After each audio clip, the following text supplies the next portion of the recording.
नारायण नारायण हरि हरि ओम।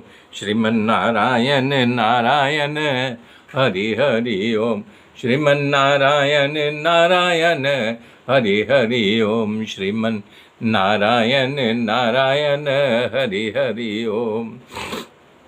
तब खूब प्रेम से यानी कि बासुकीनाथ के पास गए और उसे बोले ठीक है, आप जो कह रहे हैं हम आपकी बात मानने के लिए तैयार हैं, जब मिलेगा तो अर्धा अर्धा ले लेंगे, अर्धा मया अर्धा तया। ये नियम है कि बड़ा काम करने के लिए अगर शत्रु की भी जरूरत पड़ती है, शत्रु से मिला लेने में कोई दोष नहीं है। यहाँ पे सर्प की चतुराई की बात बताते हुए कह रहे हैं, एक छेपक है, कथा है। जैसे एक मदारी के जाल में सांप फंस गया तो उसको जो अपने डफली में बंद कर लिया, और दूसरे सांप को पकड़ने के लिए गया तो जहाँ सांप रखा था वहीं बिल में एक चूहा था। चूहा बाहर निकल आया, बोला दादाजी सांप बोल रहा है। गधे को भी मामा कहना पड़ता है, और सांप जो है चूहे को मामा जी बोल रहा है कि आप जो है चाहे तो हमारा अन्नदाता है, हमारे ऊपर कृपा कर दीजिए तो हम इस मंजूसे से, इससे डफली से बाहर निकल जाएं।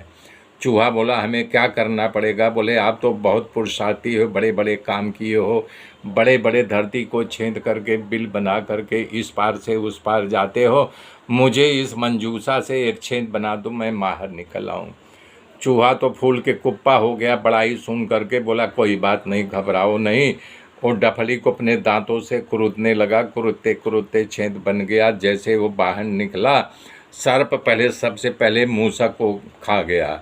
अही मूस को अति, यहाँ पे इसलिए बात कह गई है मूस और सांप की गति होती है, तो इसीलिए बता रहे हैं कि सारे लोग जो हैं यानी कि फिर मंदराचल पर्वत उखाड़ने गए। जब मंदराचल पर्वत हिला नहीं, लोग उसमें दब गए, चीख मची बचाओ बचाओ करके, तो देवताओं का कष्ट दे करके प्रभु वहाँ दौड़ते हुए गए और एक क्षण मात्र में पर्वत को खिसका दिया। देवदानों को बाहर निकालना, अपनी अमृतमयी दृष्टि सब पर घुमा दी, सबको जैसे कुछ हुआ ही नहीं था, सब हो गए। तो भगवान ने अपने गरुण को बुलाया और उस विशाल मंदराचल पर्वत को गरुण के पीठ पे रख दिया और स्वयं बैठ गए। बोले मैं चल रहा हूँ, तुम लोग आओ। सारे लोग वहाँ पहुँच गए। पर्वत भगवान ने समंदर में डाल दिया। बांसुरी से कहा तुम इस पर लिपट जाओ। जैसे मथनी में डोरी लगती है, खर खुर मथा जाता है, उसी प्रकार से बांसुरीनाद उसमें लपेट के समंदर में डाल दिया। बांसुरी से कहा तुम इस पर लिपट जाओ। जैसे मथनी में डोरी लगती है, खर खुर मथा जाता है, उसी प्रकार से बांसुरीनाद उसमें लपेट गया और पकड़ लिए। देवता लोग जो है पूंछ पकड़े, नाक का मुंह। अब असुर लोग सोचे कि जो है राक्षस लोग की ये हम लोग मुंह पकड़े हैं, मान लो देवता लोग पूंछ को और ऐंठ दिए, थोड़ा सा टाइट कर दिए तो काटेगा तो मुझे ही न, जैसे मरोड़ेंगे तुरंत हम लोगों को काट लेगा। तब दावना मुंह छोड़ करके खड़े हो गए समंदर के किनारे। देवताओं ने सोचा भैया अब ये क्या हो गया, बात तो यहाँ तक ठीक थी, अभी बात बिगड़ गई, अब क्या हुआ? तो उन्होंने कहा कि नहीं, हम लोग मुंह के पास नहीं पकड़ेंगे, मुंह खराब होता है, हमारे भी पूर्वज पढ़े लिखे थे, हम लोग भी पढ़े लिखे हैं। तो बोले कि अच्छा ठीक है, सबकी पूछ अमंगल होती। दानव देवताओं के सामने देखा तो देवता लोग हंसने लगे। तब उनको लगा ये तो हमारा अपमान है, इसलिए दोबारा मंथन छोड़ करके किनारे पर खड़े हो गए। तब देवताओं के लगा दोबारा क्या हो गया? देवता लोग असुर के पास गए, पूछा क्यों खड़े हो गए?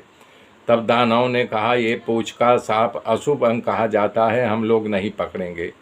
तभी असुर सेनापति बोला हम लोग भी वेद शास्त्रों को पढ़ा है, विधि पूर्वक हमारे जो पूर्वज दादा थे नाम वाले हैं, हम लोग भी ऋषि कुल की संतान हैं, हम लोग वीरता बड़ा बहुत सारे काम किए हैं, तुमसे किसी चीज़ में कम नहीं है, हम लोग मुँह ही पकड़ेंगे। दानवों की मनोवृत्ति देख करके भगवान ने कहा कोई बात नहीं, तुम लोग मुंह ही पकड़ो, लेकिन पहले तुम लोग निर्णय कर लो कि पूंछ पकड़ोगे कि मुंह पकड़ोगे। तब उन लोगों ने कहा कि नहीं, हम लोग जो है मुंह ही पकड़ेंगे। मेरे मित्रों मेरे साथ बने रहिए, आगे की गाथा कल जोड़ूंगा, तब तक के लिए जय श्री राम।